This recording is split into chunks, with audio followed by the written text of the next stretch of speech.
Sabia que o seu corpo não é seu? A Bíblia diz que seu corpo é templo do Espírito Santo. Você é propriedade exclusiva de Deus. Você vai dar conta de tudo que você está fazendo aqui na terra, do que você está fazendo com o seu corpo também. Você vai dar conta. Sansão, ele poderia ter uma vida muito mais longa do que ele teve, mas ele brincou com o pecado. O mandamento de Deus diz que quem é israelita tem que casar com israelita. Em outras palavras, quem é servo de Deus ou serva de Deus tem que casar com servo de Deus ou servo de Deus. Servo de Deus casa com serva de Deus. Serva de Deus casa com servo de Deus. Sansão foi brincar no mundo. E a Bíblia diz que ele queria uma filisteia. E ele fez um enigma para eles, brincou com os filisteus. E eles ameaçaram a filisteia porque ela era da região deles. Para você que não sabe, os filisteus eram os maiores inimigos de Israel. Tá? E eles decifraram o enigma porque Sansão contou para a namorada. E ele estava no noivado quando contou isso. Sabe o que o pai dela fez? Ele ficou com raiva, foi embora, né? Mas ele ia voltar. E foi embora, o pai dela deu ela em casamento para outra pessoa.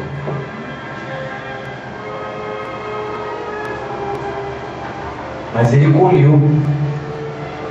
Ele plantou a coisa errada, colheu coisa errada. Depois Sansão foi caminhar, né? Derrotou lá, matou um monte de filisteu, pegou, tocou fogo na raposa. Ele caminhou, amados, viu um leão morto.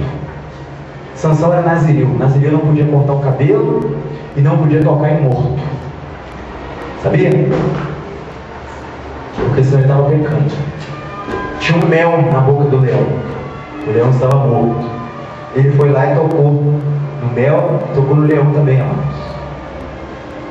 Muitas das vezes as pessoas pensam que a vitória tem sabor de mel. Olha para o mel. Mas aquele mel é somente uma isca, uma armadilha para o leão te pegar, o leão que está morto. O diabo pensa que é leão. A Bíblia diz: o diabo anda em derredor de vós, buscando a quem possa parar. Ele manda você resistir ao diabo. Ele pensa que é leão, mas ele não é. O verdadeiro leão é o leão da tribo de Judá. Aquele leão estava morto. Sansão tocou no morto, tocou na morte. Não toque na morte, não brinca com o pecado, não brinca com Deus, não. E ele foi brincando. Depois ele foi, se apaixonou por uma prostituta da Lila, uma prostituta. E queria casar com ela, e os filisteus fizeram a mesma artimanha. Tentar descobrir o segredo de Sansão. O mundo tenta descobrir o segredo. E ali ele mentia, ele brincava ali e tal, até que um dia, de tanto ela enchia a paciência dele, ele contou o segredo. Ela cortou o cabelo dele. Cuidado com o inimigo não cortar a fonte da tua força. Muitas pessoas sabem da verdade e querem casar com a pessoa errada. E essa pessoa começa a cortar a força dela, a fonte de força. Em vez dela ganhar a pessoa para Cristo, a outra que está no mundo tira ela da igreja, tira ela da presença de Deus. Quando não tira, enfraquece. Ali Sansão é preso, acorrentado, vazam os olhos dele, furam os olhos dele e perde a visão. Isso significa que tem muita gente perdendo a visão espiritual, a visão da fé também, por brincar com o pecado. O inimigo tem vazado os olhos de muita gente. Prenderam Sansão. A Bíblia diz que pegaram Sansão, jogaram na arena antes dele morrer, para servir de palhaço, para fazer palhaçada para eles. Eles ficavam cutucando ele para eles fazerem rir. E ali estava o servo de Deus que brincou com o pecado, sendo humilhado na presença do Senhor Deus. Muita gente está assim. Não é porque Deus quis, não, amados. É porque existe uma coisa que chama vontade de Deus, e existe outra coisa que chama permissão de Deus. A vontade de Deus é que você seja próspero, é que você seja bem sucedido, é que você obedeça a Ele. Mas quando você desobedece, a mão que derrama a bênção, ela é afastada. Mas não é porque Deus quis não, amados. A mão de Deus está aqui, sempre para te abençoar, para te proteger.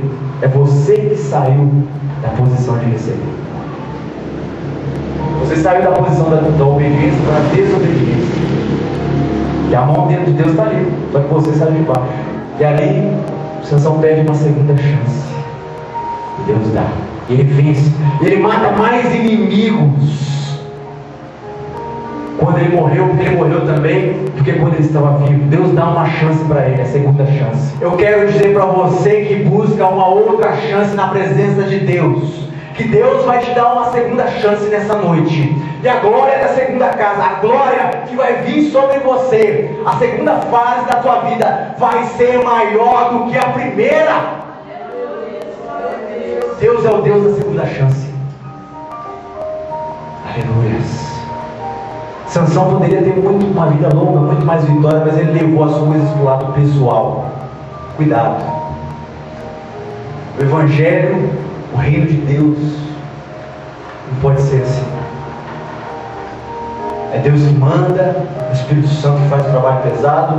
O Senhor só quer a nossa obediência. Não leve as coisas para o lado pessoal. Não leve. Quarta bênção.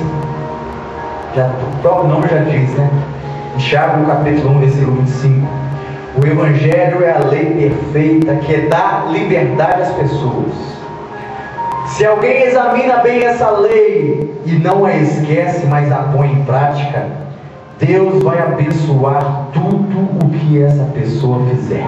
Tiago capítulo 1, versículo 25. Quarta bênção: ser abençoado.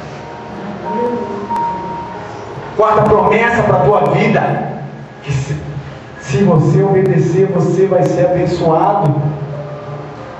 Josué queria alcançar a vitória, era para Moisés ser alcançado, amado. A geração de Moisés não alcançou, porque eles murmuraram, porque eles duvidaram, eles desobedeceram. Mas ali Josué foi levantado, o capitão liderou o povo, mas Deus pediu: obedece, cumpre a minha palavra, você vai ser bem sucedido, você vai prosperar o teu caminho. E ele guardou tudo isso. No capítulo 3, versículo 3, Josué diz assim: santificai-vos, porque amanhã o Senhor fará maravilhas no meio de vós. E o povo se santificou. A primeira maravilha que Deus fez foi abrir o Jordão para que o povo pudesse passar. Quando você se santifica e obedece, Deus vai começar a tirar as barreiras que estão na tua vida. E você vai conseguir atravessar essa barreira e chegar do outro lado. E eles atravessaram o Jordão. O Jordão significa transformação.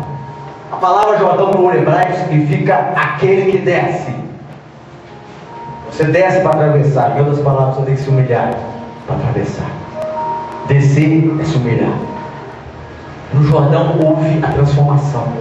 Jesus foi batizado no Jordão.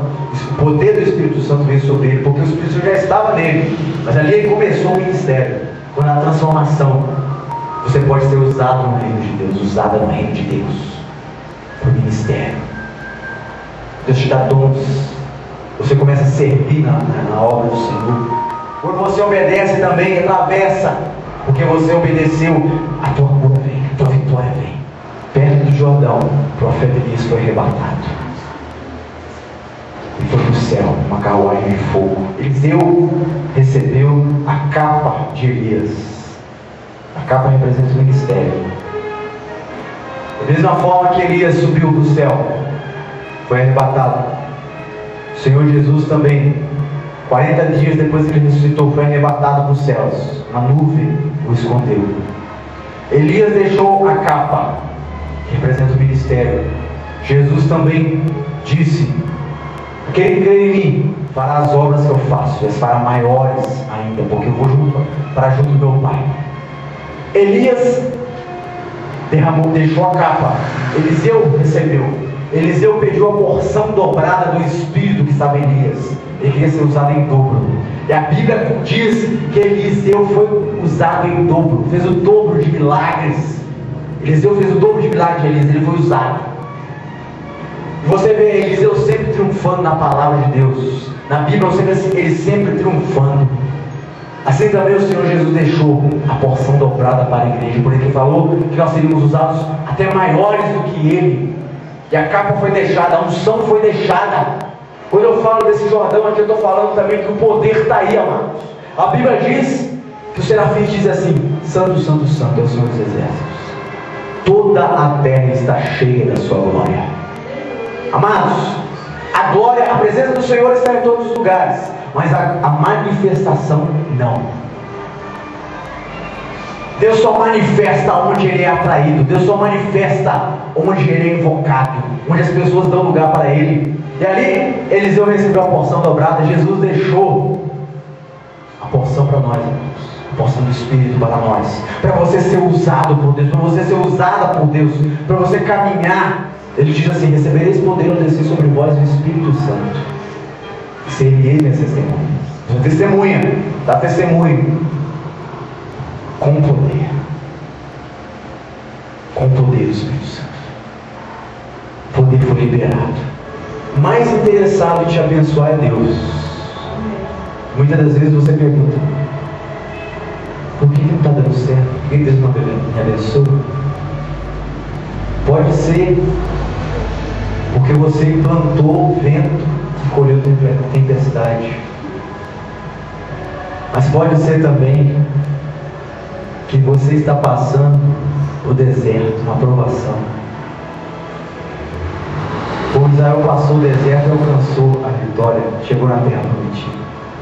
Jó teve uma provação, Deus provou ele, mas no final ele foi abençoado em dobro.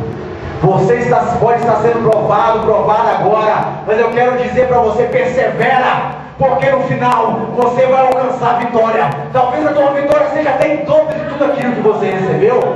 Persevera. Se você crê, levante sua mão para adorar ao Senhor e dar um grito de glórias ao nome do Senhor. Aleluia!